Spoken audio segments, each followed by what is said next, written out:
With the release of the Super Mario Bros. Movie trailer, some worries about the upcoming movie was quenched. The humor looks good, the animation is good, Bowser's voice is good, but we still don't really know the story. And with that comes plenty of theories, and those are what we're exploring today. So, here we come. I made the joke again. And let me know in the comments what you want to see most in the movie, be it a cameo, an Easter egg, or something else, anything, let me know. In a 10 sequel. Yeah, that's right. This movie hasn't even come out yet and I'm already talking about what the sequel could be, or possibly a spin-off depending on how well it does. The ending scene of the trailer also gave us our first look at Luigi along with a load of dry bones, or I guess skeletonized Koopas, chasing him through a spooky forest. Luigi ends up hiding in a mansion and then closes the door, holding the Koopas out with all of his might. If you think that I'm gonna breeze past the Luigi's Mansion reference here, you haven't been subscribed to this channel for long enough, alright? So do it right now. Not only is this a very clear Luigi's Mansion reference, it possibly could be hinting at a future movie. It could also be a hint at a possible King Boo cameo, since not only is Luigi's Mansion heavily focused on ghosts, I mean it's literally a ghost busting game, but the area which he was running through looks an awful lot like the Horrorland Mario Party map, which does feature Boos able to steal stars for 50 coins, and a King Boo that can steal multiple stars for 150. So, could we see King Boo in this movie? I mean, it would be kind of odd. It might not really fit in depending on where the story goes, but I'd like to see it. I don't know, maybe we can get an end credits scene about it, something like that. Imagine like someone random though, like Bo Burnham, just showing up for King Boo, and they cast him just so that they can call him King Bo. I don't know. That would honestly not be out of the question. I feel like that'd be hilarious. I mean, they cast Chris Pratt as freaking Mario, so who knows at this point. But the more likely possibility is that the next movie is based on the best Luigi game of all time. I mean, like, is there like any other Luigi games? I don't know. Were they good? Did anyone play Super Luigi U? I don't know. In at 9 currency, on the wall above the pipe that Mario ends up coming out of when he first enters the Mushroom Kingdom, we can see the symbol for a star on the wall above the pipe, in what seems to be like a shield shape. However, it's definitely a star that's there, and I think that's a hint as to why Bowser was looking for one earlier in the trailer. I mean, if it was just to make him temporarily Super Saiyan, he wouldn't really need it, because looking at it, this man can easily wipe out the Mushroom Kingdom and take the princess at will, and I think it's because that's how these pipes are supposed to work in universe. Mario didn't just like come out of a pipe like he does in the games. He didn't get pushed out of it like he normally would. He was shot out of a portal, which leads me to conclude that these pipes are merely connecting the portals and possibly to show people where they actually are. But to actually use them, you're gonna need a star, which Mario will most likely find by mistake in New Donk City, while Donkey Kong was probably searching for it as well, which sets up the first act, allows for Seth Rogen as DK to shine properly, and establishes why Bowser would be looking for a star instead of just trying to be a really weird Thanos cosplayer, because let's be honest, that's what it was. And also, by the way, only 19% of people are subscribed to the channel, so if you're not subscribed, or you think you are, click the subscribe button, okay? If it doesn't say subscribed, you're not subscribed, so you're gonna have to click it again. YouTube does a thing where they unsub people, so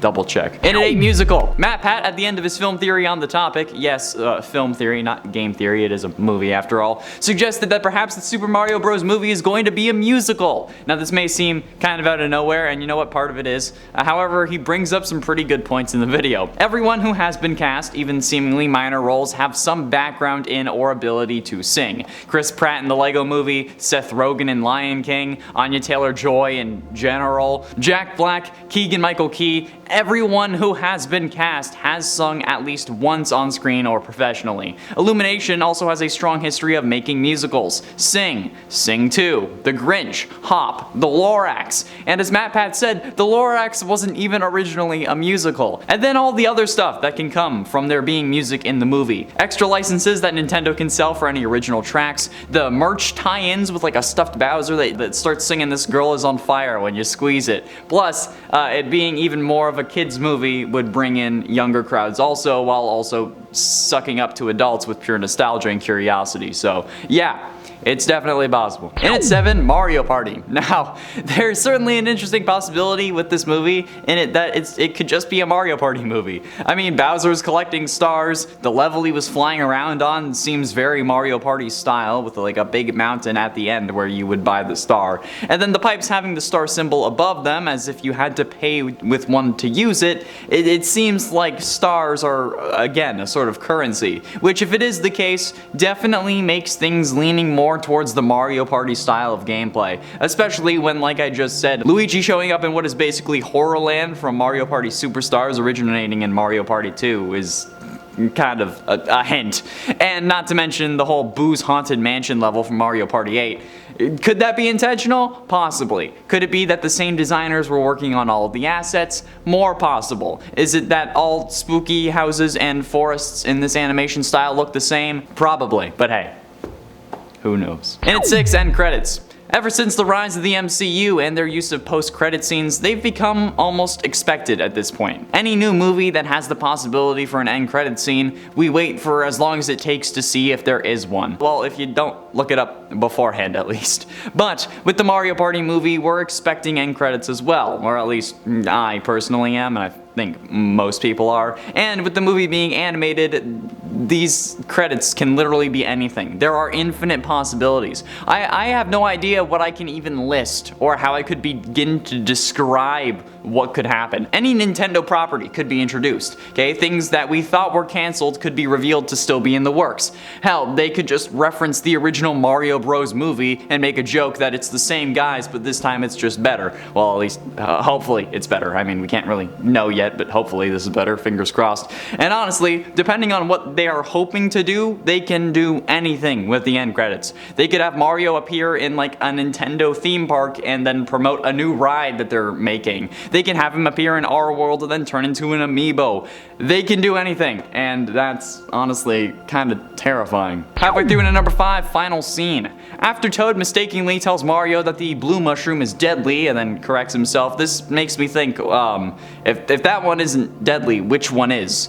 And then I remembered the purple mushroom, you know, the poison one, first appearing in Super Mario Bros. The Lost Levels from 1986. The poison mushroom doesn't actually kill you, however it does reduce your size and reverts any power-ups. And considering how I doubt we'll see a small Mario in this movie, I bet that poison mushroom will kill you if you don't have any power-ups, making me think that this is going to be some sort of Deus Ex Machina to use against Bowser when he ends up rolling up to the Mushroom Kingdom, set on destroying it and taking the princess. And with that, I think I've actually had the climactic scene in my head, alright? Picture it. Bowser's about to win. He has the superstar power and is basically unbeatable. Peach is about to be taken, probably because she's unconscious, and Mario is the only one left standing. He has the superstar power too and knows what he has to do. So he grabs a poison mushroom to throw it at Bowser, but it disintegrates in his hand, taking away his star power instead. So, in an act of pure selflessness and heroism, he looks at Luigi, smiles, says his iconic "Let's-a go" line, and picks up the last poison mushroom they have. It starts shriveling in his hand. He gets weaker, but he throws it at Bowser anyway. Bowser catches it without looking at it, and for a moment it doesn't do anything. We think all is lost, but then the mushroom falls apart and Bowser's power goes away. Mario collapses to the floor, and then the rest of the Toads finally burst through the door they've been bashing at and take Bowser down. And then Mario is surrounded by his new friends while Luigi holds him crying because, you know, he's dying. Yeah. Do it. And at 4, new Doc. Donkey Kong is officially cast and has been cast for a while now, alright? But that means that DK is going to be in this movie. And thinking about it, where does a giant gorilla with a tie fit into a land covered in mushrooms that is being populated by toads? Okay? That's the thing. He doesn't. But considering the other casting, it's highly possible that this movie starts off in New Donk City, like I've been talking about. Thanks to MatPat on Film Theory, we know that there was a casting for Foreman Spike, who in Wrecking Crew from 1985, where you still play as Mario, but it isn't an official Mario game, he was Mario and Luigi's horrible boss, and basically the antagonist of the game, if you can consider it an antagonist since, you know, it's a 2D platformer before I was even a thought, but I guess the concept of the antagonist did exist, so it's an inevitability, I suppose. But considering Foreman Spike, Donkey Kong, and Cranky Kong, plus the fact that, you know, Mario doesn't know about the Mushroom Kingdom before showing up there since he asks what that place is. You don't ask where you are if you already know where you are. And with all of that added together, the possibility of New Donk City making an appearance in my mind is basically not a possibility. It seems confirmed to me. Or maybe it'll be actual New York instead. I don't know if they want to make it more relatable. Getting close to the end into number 3, interesting themes. So this is quite a wild theory that starts off pretty normal. But here is what Reddit user AEM2122 on the Nintendo subreddit was thinking thinking about the movie. Quote, "I will talk about some confirmed things that will be important for this theory. The first is that Donkey Kong is confirmed in the movie, and also a toy leak that shows Donkey Kong with a barrel in hand, which indicates that he will probably face Mario, since the keg in his hand refers to the classic Donkey Kong game where he fights Mario. And the second thing is that when Mario went to the Mushroom Kingdom, he had never been there before. That's important. So, with these two things in mind, we can say that Donkey Kong will face Mario in the beginning, because the story of Donkey Kong kidnapping Pauline and Mario going to save her is something that doesn't make much sense after Mario meets Princess Peach, and it wouldn't really fit in the story, so this was probably happening at the beginning. And Mario manages to save Pauline, but Mario leaves frustrated. He doesn't get anything in return, which shows us one thing, that the message of the movie can be about lack. Coming back for the history of F in the movie. Mario is sad because of his frustration and lack. Then the events happen that take him to the Mushroom Kingdom, and there he meets Peach, and yes, Mario wants to conquer Peach. But because of his selfish desire, Mario ends up messing things up and makes him learn a great lesson, and in the end Mario saves Princess Peach, but with another motivation. Dude, is this fan fiction? What happened here? I don't know. What do you think? Let me know. But ultimately, in at number 2, the same movie. What if this Super Mario Bros. Movie that they've been working on with Illumination for apparently the past 7 years, according to what they said in the Nintendo Direct, what if this just ends up being the same movie as the first one, but animated? Of course it's gonna be different, okay, in the sense that we don't really need to see Bowser transform into a Koopa, but what if the actual story ends up being the same thing, but this time it's just presented in animated form? That's part of what the original one was missing, okay? Being live action, it made them very limited in what they could do, but now maybe their goal is just to fix the flaws they had in their previous attempt. And with Detective Pikachu and Sonic doing pretty well, the good CGI in those too, maybe they'll like work their way back into the real world and actually like meeting the characters that they had originally, or they were actually them, I don't know. And then maybe the Smash Bros. Movie we all thought was happening isn't out of the question. And you know what, actually, speaking of which, finally, in at number 1, the MCU. Remember way back when we saw Sonic and Detective Pikachu and we thought we were going to be getting some sort of video game cinematic universe? Well, considering how the Super Mario Bros. Movie is animated, allowing for them to do crazier things, and the fact that Nintendo bought what is, at least for the purposes of this, a film and animation studio, getting more than just the Super Mario Bros. Movie is not out of the question, especially if it does well, like I said earlier. There were rumors of a DK spin-off already in the works,